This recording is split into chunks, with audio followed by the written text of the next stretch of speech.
Amém? O povo do glória a Deus e aleluia já chegou? Aleluia, glória a Deus. Que culto lindo, maravilhoso, culto onde nós louvamos para Deus nessa noite, onde Deus não louvou para a gente, mas nós louvamos para Deus, porque louvor não é só Deus para o homem, mas é o homem para Deus, como diz Isaías o tempo todo: Santo, Santo, Santo é o Senhor dos exércitos, e toda a terra está cheia da tua glória.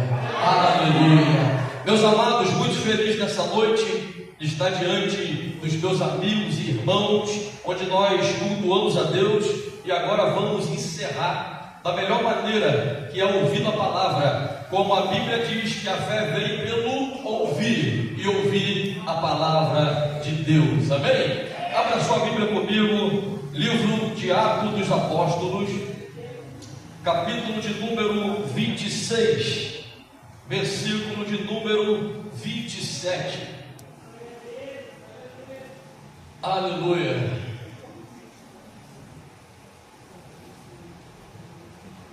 Atos, capítulo de número 26, versículo de número 27 e 28. Amém? Aleluia. Quando a bispa começou aqui, na oportunidade, a palavra introdutória, e depois a André veio aqui falando de Paulo, a bispa falando de Paulo, Monique me catucou e disse, confirmou a mensagem: bispa, já estava gravado, tá, Bíblia? Bispa, já estava aqui certinho no lugar. Aleluia. Atos dos Apóstolos, capítulo 26, versículo 27. Amém? Vamos ler. Crês tu nos profetas, ó rei Agripa? Bem sei que crês. E disse Agripa a Paulo: por pouco me queres persuadir e que me faça cristão. E Paulo disse: porventura a Deus que, ou por pouco ou por muito, não somente tu, mas também todos quantos hoje estão me ouvindo, e se tornassem tais qual eu, exceto essas cadeias. Amém? Pode se assentar em nome de Jesus. Aleluia. Meus amados irmãos, nessa noite eu quero dividir com vocês a história de um homem. A história de um homem que falou uma de muitas frases que está em nosso vocabulário até hoje, e muita gente não sabe que foi o nosso saudoso apóstolo Paulo. O homem, como André disse, que se encontrou com Jesus no caminho de Damasco, e Jesus dá uma lição de moral a esse homem e diz: Saulo, por que me persegues? Aleluia. Dali começa a história do nosso irmão Paulo. Paulo, por exemplo, vai dizer: pregai o evangelho a dentro e a fora de dentro. Paulo, por exemplo, vai dizer: tudo posso naquele que me fortalece. E assim Paulo foi, aleluia, continuando o seu ministério, pregando a palavra de Deus. A Bíblia vai dizer que depois da conversão, o perseguidor agora passa a ser perseguido. E lá vai Paulo pregando. A Bíblia diz que um certo dia Paulo, preso, ele chega diante de Félix, do governador, e diz para ele: olha, eu quero falar com o senhor, eu não tenho motivo para estar preso, eu não infringi a lei dos judeus, eu não falei sobre os fariseus, eu não falei sobre nada disso. Félix começou a ouvir Paulo e disse assim: me conta mais um pouquinho da sua história. E Paulo começa a dizer: eu não vim para falar de judeu, de grego, eu só vim para falar do senhor governador, que eu conheci Jesus no caminho de Damasco e ele me libertou. Jesus, Félix, é o Salvador do mundo. Jesus é aquele que cura, que levanta o homem, que ergue do monturo o necessitado e põe seus pés sobre a terra firme. Ele morreu e ressuscitou, governador. A Bíblia vai dizer que Félix olha para Paulo pregando e diz assim: rapaz, você me deixou aterrorizado, mas passa amanhã, outro dia eu te ouço, não hoje. Vai falar com Festo. A Bíblia diz que Paulo vai falar com o governador Festo romano e vai dizer para ele a mesma história: eu só vim falar sobre Jesus. Se o meu pecado for esse,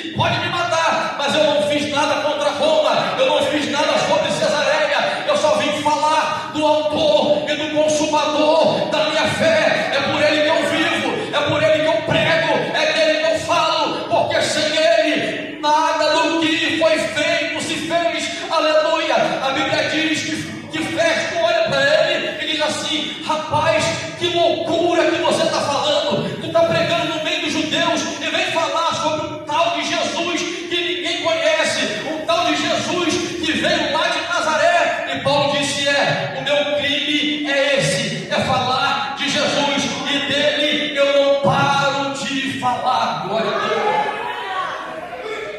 A Bíblia diz que Festo olha para ele e diz assim: rapaz, eu vou chamar alguém que conhece sobre essa lei, eu vou chamar o rei Agripa. Esse rei é neto de Herodes, o homem que perseguiu os judeus. Agripa conhece a lei. Amanhã, Paulo, eu te busco, mas por hoje eu não quero te ouvir, porque eu estou aterrorizado com a sua mensagem. Aleluia!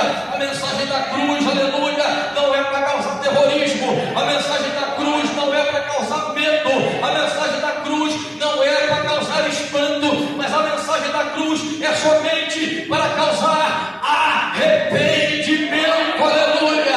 A mensagem da cruz é somente dizer que aquilo que Festo, César falou que não tem jeito, Jesus diz: tem jeito sim. Eu pego esse projeto falido, assino e dou uma nova história, porque eu sou especialista em levantar projeto caído. Aleluia! A Bíblia vai dizer que o rei Agripa fica sobre Paulo, escuta Paulo falar e fala assim: olha, segundo a lei judaica, Paulo, eu não estou vendo erro nenhum em você, eu não estou vendo pecado nenhum em você. Eu poderia até te liberar agora, se você não pedisse ajuda a César, mas por causa disso você vai ter que ficar preso em Roma alguns anos. Mas eu gostei muito da sua mensagem, Paulo. Aleluia, gostei daquilo que você falou, mas você, por muito pouco tempo que pregou, quase me converteu. Mas não por hoje também não. Passa amanhã, Paulo.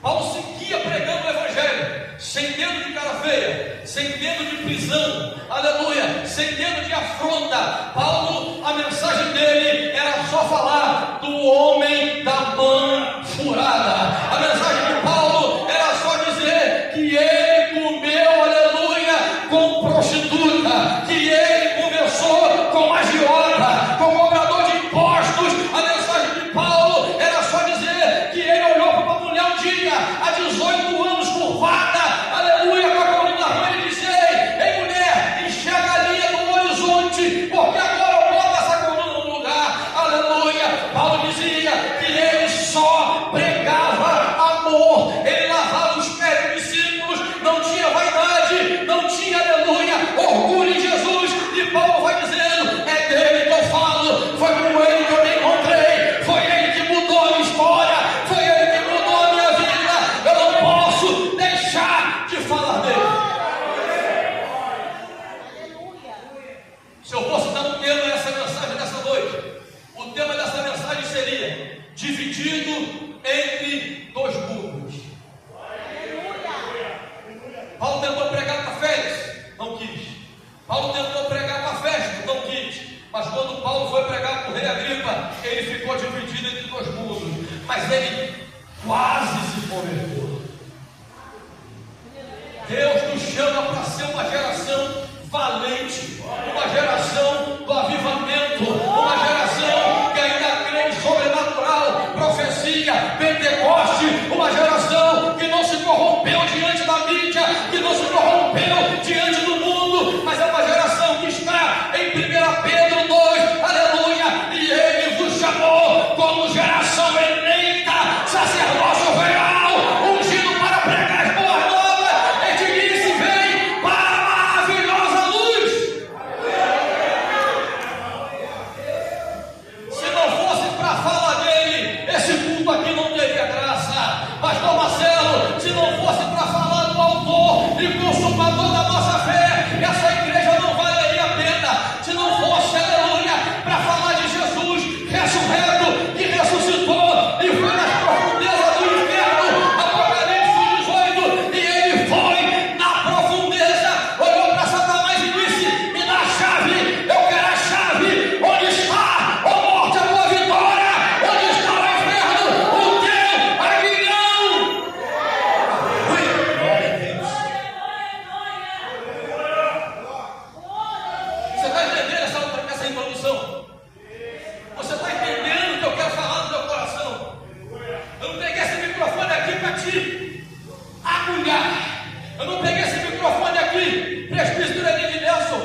39, eu já vou fazer 40 no que vem. Será que daqui a 20 anos eu vou estar com a mesma estrutura que está falando o nome dele, mas só falta 20, só falta 25? Se ele não voltar, mas me bateu tristeza, porque eu deveria, aleluia, estar pregando sem parar ininterruptamente. Esses 7 anos que eu fiquei parado me deu tristeza na aula. Sabe por quê? Porque eu percebi que sem Jesus não vale a pena. Sem Jesus não dá. A gente não chega no caminho. Aleluia. O mundo te oferece estrada, mas ele fala: olha, meu caminho é estreito, mas eu sou o caminho, a verdade e também a vida.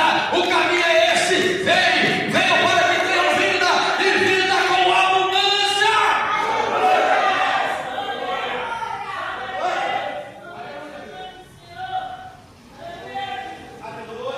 Eu quero te falar nessa noite que o mesmo Jesus que Paulo pregou, que Paulo contava muitas histórias sobre ele. Agora o que me chama a atenção é que Paulo não andou com os discípulos. Paulo, ele não andou com os 12, com Jesus, ele não andou. Paulo, tudo que ele recebeu foi por revelação. Ele não andou com Jesus. E o ministério de Paulo foi muito além. Repara que na Santa Ceia ele diz assim: eu, porém, recebi do Senhor o que também vos entreguei. Quem ensinou a Paulo a pregar foi Jesus de Nazaré. Aleluia! Paulo era doutor, sim. Paulo estudou aos pés de Gamaliel, sim. Paulo era letrado, quase advogado, e falava 4 idiomas. Mas ele largou a teologia de lado, ele largou os estudos de lado, a cultura judaica de lado, e foi seguir um Jesus que do nada cuspia no chão, fazia lama e curava cego. É dele que eu estou falando. Se você está ouvindo pela presença dele, por favor, dá glória a Deus bem alto aí.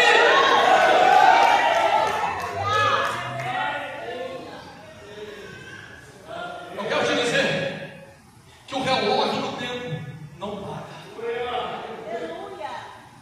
Ontem você estava com 20, hoje você está indo para os 40, amanhã para os 50, 60.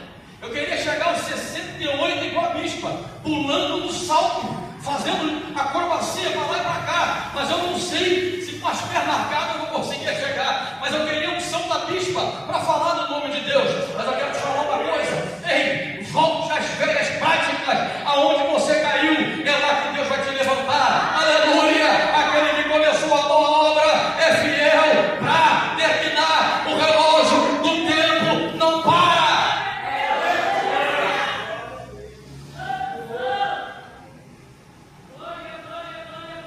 O mesmo Salomão, que pensou que a riqueza nunca mais ia passar, que escreveu cantares com abdômen definido e musculoso, e falando da beleza da mulher, falando que as mulheres naquele tempo podiam, hoje é feminismo, parecia com a Eva de Bazã, era bonito. Salomão comparava com a beleza dos animais. Ele falou: olha como que ela anda igual uma gazela, que coisa linda ela vindo. Salomão era galanteador, ele escreveu cantares, aleluia. Ele falava: os lábios dela são como um cacho de uva molhado no amanhecer. É Salomão, namorador, aleluia. A Bíblia vai dizer que agora, depois de uma certa idade, ele escreve provérbios e diz assim: o homem tem que fugir de muitas mulheres. Aleluia. Salomão, em meia idade, vai dizer assim: eu prefiro morar em cima de um telhado do que com uma mulher problemática. Mas com 20, com abdômen definido, ele queria conhecer. A rainha de Sabá veio de longe para conhecer Salomão e ficou encantada, presenteou. Salomão deu mais presente. Com 20, 25, tudo estava bem, mas o relógio do tempo não para. E a Bíblia vai dizer que ele escreve provérbios e fala assim: eu prefiro correr para o meio do deserto do que estar perto de uma mulher religiosa e problemática. Ai, ele começa a dizer assim: tudo vai passar, por isso sirva a Deus na tua mocidade. De repente, já ficando velho em loucura, ele escreve o terceiro livro de Eclesiastes, ou o livro do pregador. Ele começa a dizer: eu parei e pensei que tudo passou, agora os meus músculos estão caídos, agora o manjado não funciona mais, agora está tudo ficando ruim. Ele começa a parar e dizer assim: ei, vaidade,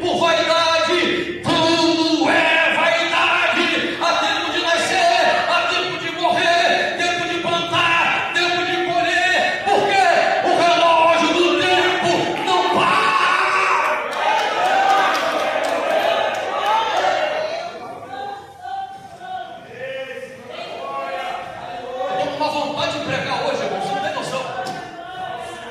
A vontade é sair voando aqui. Eu ainda sou pentecostal. Eu ainda acredito no sobrenatural. Eu ainda acredito em profecia.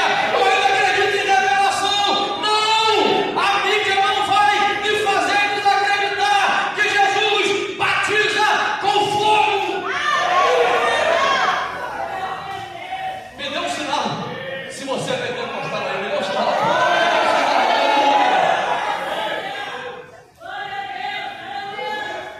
Deus quer nos fazer a viver um novo tempo. Depois, enquanto você dá glória, eu vou beber um copo d'água.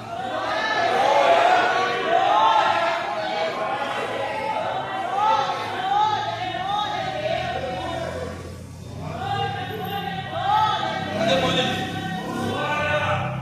Monique, minha esposa e Monique aqui está de prova. Já saiu para pregar comigo. E quando eu vou pregar, e as pessoas falam assim: e aí, vai ter uma oferta, alguma coisa? Não. Sabe qual é o meu pagamento? Um copo de água. Eu fui pregar numa igreja grande, né, Monique? Lá, no congresso, 50 anos na igreja. Venderam até o meu salgado. O salgado do pregador, vamos comer. Eu fui pensando que ia comer o salgado com gordura. Cheguei lá, vendeu o meu salgado, não tem problema, mas me dá água. Me paga com água, sabe por quê? Porque o mesmo Jesus que Paulo disse, ele falou: de graça recebeis, e de graça mais, de graça recebeis, e de graça mais. Isso não é vosso, é dom gratuito de Deus.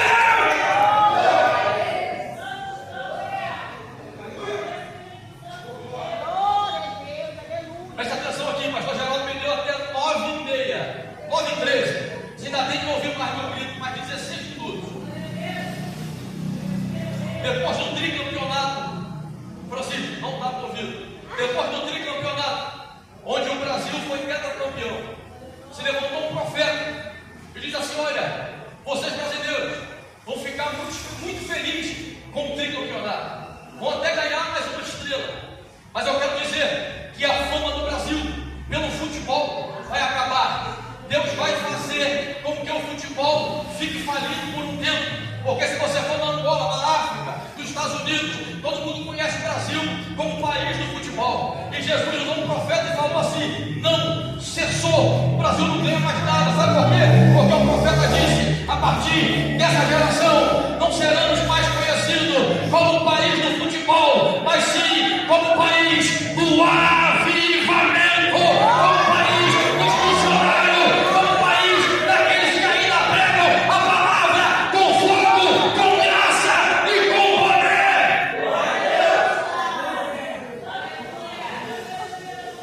O reverendo Billy Graham, americano, ele estava em mistério, orando as bandeiras na sua igreja. Ele começou a passar a mão sobre as bandeiras, pastor Geraldo, Estados Unidos, Austrália, Japão, Afeganistão, Rússia. De repente, ele com os olhos fechados, para a mão sobre uma bandeira, ele começa a falar em mistério e começa a pular e a rodar. O reverendo Billy Graham, e ele diz: sobre esse país, eu não consigo tirar minha mão, cairá chuva de graça, chuva de avivamento, chuva de Pentecoste, chuva de fogo. Quando ele abriu, era a bandeira do Brasil. Aleluia! O Espírito Santo está sobre nós, sobre nós, sobre nós. Aleluia! Se você é daquela geração do quase sai fora do ar, eu quase me converti, eu quase fui batizado, eu quase falei em língua. Ele disse: eu não faço quase. Joel disse: eu derramo.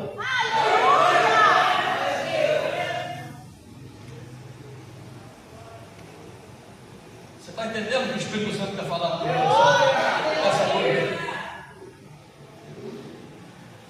O mesmo Jesus que Paulo disse foi o mesmo Jesus que do nada um dia recebeu um convite. Eu preciso falar isso porque o Espírito Santo de Deus está mandando eu falar. Esse Jesus que limpava o pé do discípulo, que cuspiu cuspia no chão e curava, que ia falar com a agiota, com o cobrador de imposto, que falou com a polícia queria se matar e falou: rapaz, para, volta a espada aí, rapaz. Crê no Senhor Jesus, será salvo em tua casa, calma.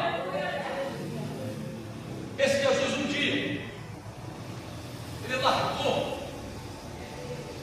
muita gente famosa que precisava falar com ele, recebeu um convite, ele foi para o meio de uma festa de casamento. Não preciso falar isso aqui, meu coração está queimando para falar isso aqui, eu ainda tenho alguns minutos. A Bíblia diz que Jesus, pastor Geraldo, é lindo falar dele, né, bispo? É lindo falar dele. Ele largou e foi para um casamento, recebeu um convite de casamento. Você estava pensando que Jesus era besta? Não, rapaz, ele sentava no meio de gente para comer.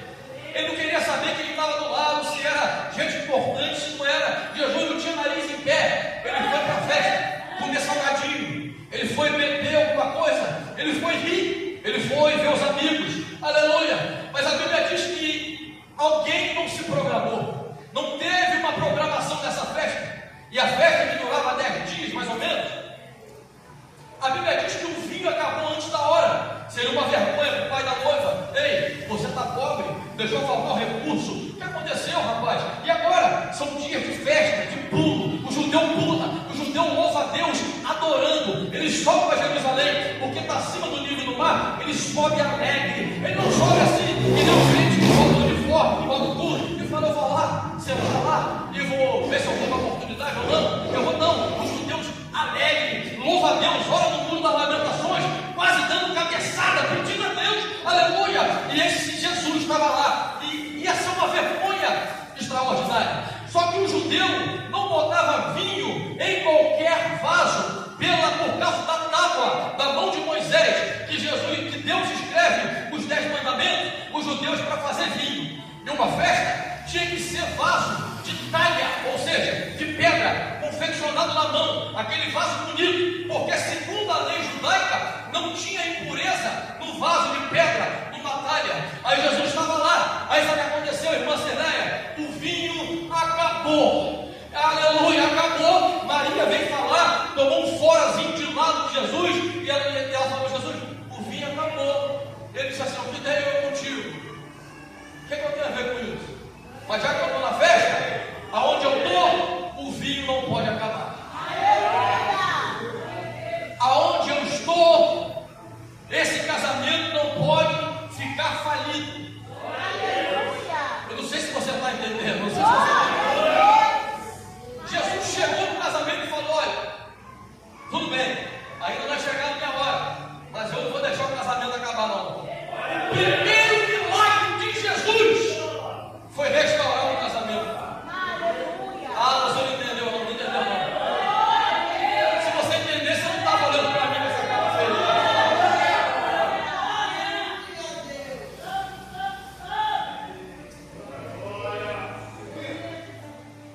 Se aquela festa fica sem vinho, a vergonha ia acontecer.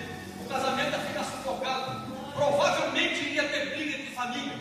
Provavelmente iria ter um divórcio. Provavelmente aquele casamento não ia dar em nada.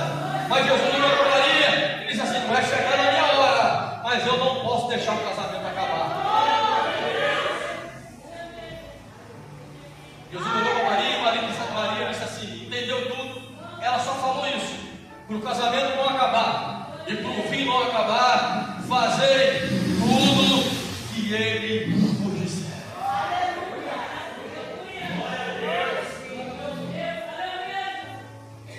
Sabe o que eu quero te dizer com isso? Eu vou liberar uma palavra profética sobre você aqui nessa hora. Quem é casado recebe, quem não é casado espera o noivo vir. Você que é mulher e está aqui querendo um namorado, não demora muito, senão só vai sobrar os varões da dança profética para você. Deixa eu te falar uma coisa. O primeiro milagre de Jesus, restaurador de casamento. Aonde Jesus está, e os convidados que faz tudo o que ele disser, não tem divórcio. O casamento não acaba. Não tem vergonha.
Eu sou crente.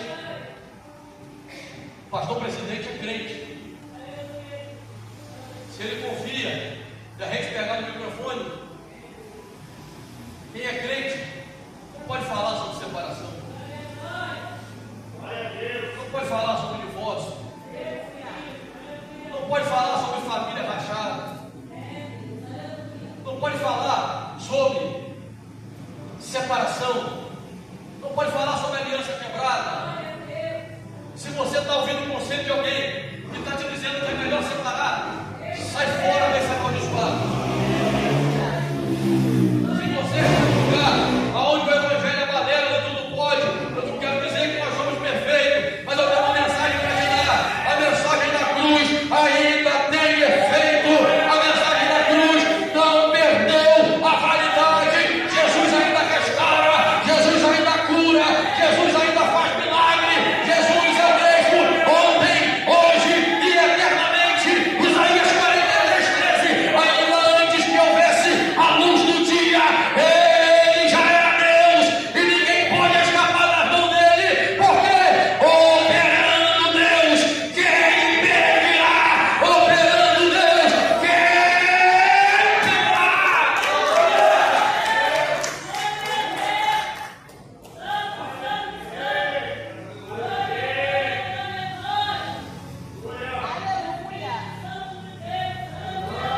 É tempo de restauração. Jesus não vem que chora vaso quebrado. Jesus não lança fora. Jesus, em certo dia, para terminar, deu um tapa na árvore. Quem estava lá em cima? Cobrador de imposto. Ninguém gostava dele. 1,20 m, 1,5 m. Jesus falou para ele: rapaz, você subiu para me ver não porque você é pequeno, imagino, mas é porque você tem vergonha, porque todo mundo que está aqui você cobra, todo mundo que está aqui você é agiota em cima deles. Mas não tem problema não, liga para alguém lá, manda fazer a feijoada, porque hoje, Zaqueu, eu vou almoçar na tua casa contigo. Quem é o homem para olhar para você e dizer que você não presta? Quem é o homem para olhar para você e jogar a Roberta e dizer que você não é nada? Quem é o homem para olhar para você e dizer que você não tem canudo? Vai olhar para você e dizer que você não tem estudo? Olhar para você e falar que você não sabe comer um lugar chique, que a tua palavra não é boa. Eu não quero saber, eu só quero estar perto do dono da festa, daquele que quando ninguém dá nada, ele multiplica, ele transforma aquilo que parecia ser água em vinho.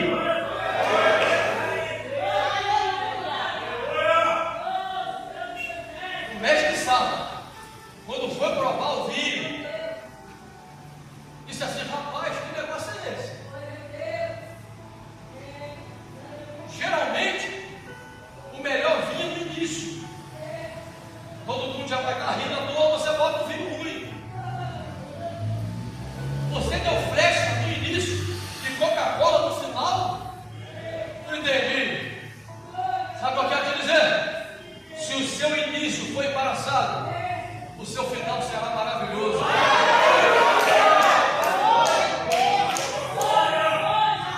Pastor, tem 3 minutos. Deixa eu tirar esse ferro, estou com muito calor. Estou com muito calor, pelo amor de Deus. Eu vou tirar 3 minutos para encerrar. Olha só o que eu quero te falar. Rapidinho. Obrigado, Marcelão. Deixa eu te falar um negócio. Olharam para a Monique e disseram assim para ela: ó, seu esposo não tem mais jeito não. Aí ela falou assim: mas não foi você mesmo que profetizou que ele era pequeno para mim? Aí Monique falou para a pessoa: Deus tem 2 bocas? Deus faz e desfaz. O que está escrito em Números? Que Deus não é homem para que minta, e nem filho de um homem para que se arrependa. Não tem jeito não. O início foi embaraçado, mas o meio e o final está sendo de glória. Não desista do seu cônjuge, não desista. Ainda tem promessa, ainda tem esperança, ainda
Ele foi pegar água no sol mais quente, sabe por quê?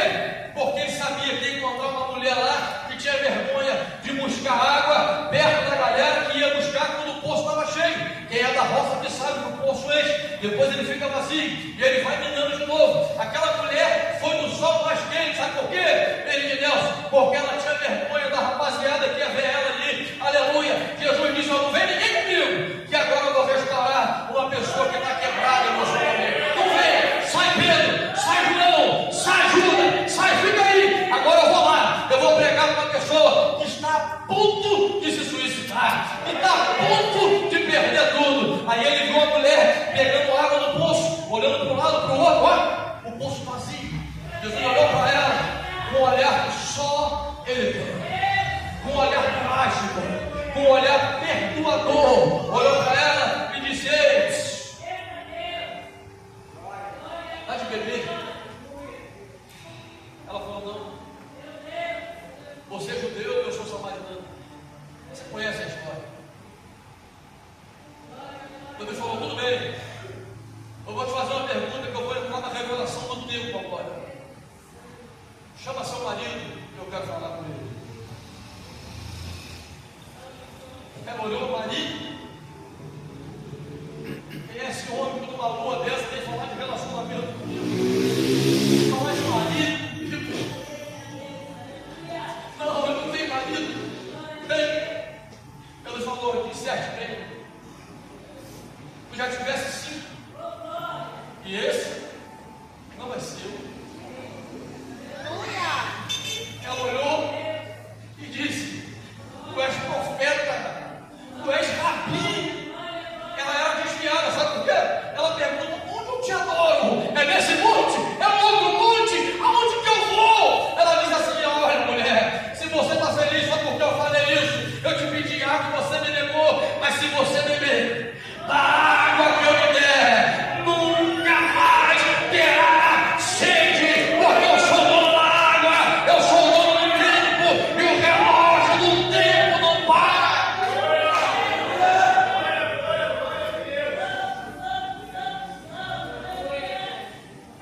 Jesus precisava resolver um problema íntimo ali naquele lugar. Jesus precisava olhar para ela e dizer: olha, tu está tendo 5 vezes. Tu já noivou, separou, desquitou, tentou de novo, separou, sofreu, foi traída 5 vezes. Mas eu quero te dizer, mesmo que você tenha tentado 5 vezes, e esse cresceu, devolve nos outros, mas eu quero te dizer, eu te abraço, te respeito, permaneça. Sabe por quê? Ele não olha com olhar de julgamento. Ele não olha com uma espada querendo te matar e dizer: tu vai para o inferno hoje, agora. Nós até vamos, mas nós temos um tempo para se consertar ainda, porque o relógio do tempo não para. Eu quero finalizar essa mensagem falando para você: dividido entre 2 mundos. Não se divida mais. Escolha hoje a ser o mundo dos pais. Escolha hoje a dizer assim: Senhor, eu quero vinho novo, no odre novo, eu quero água, eu quero vida, eu quero salvação, eu quero me perdoar, eu quero o Senhor na minha vida. Porque se Jesus está na casa, ainda tem jeito para você, ainda tem jeito para a tua história, tem jeito para a tua casa, para o teu trabalho, tem jeito para a tua família, tem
tem jeito. Eu agradeço a minha vida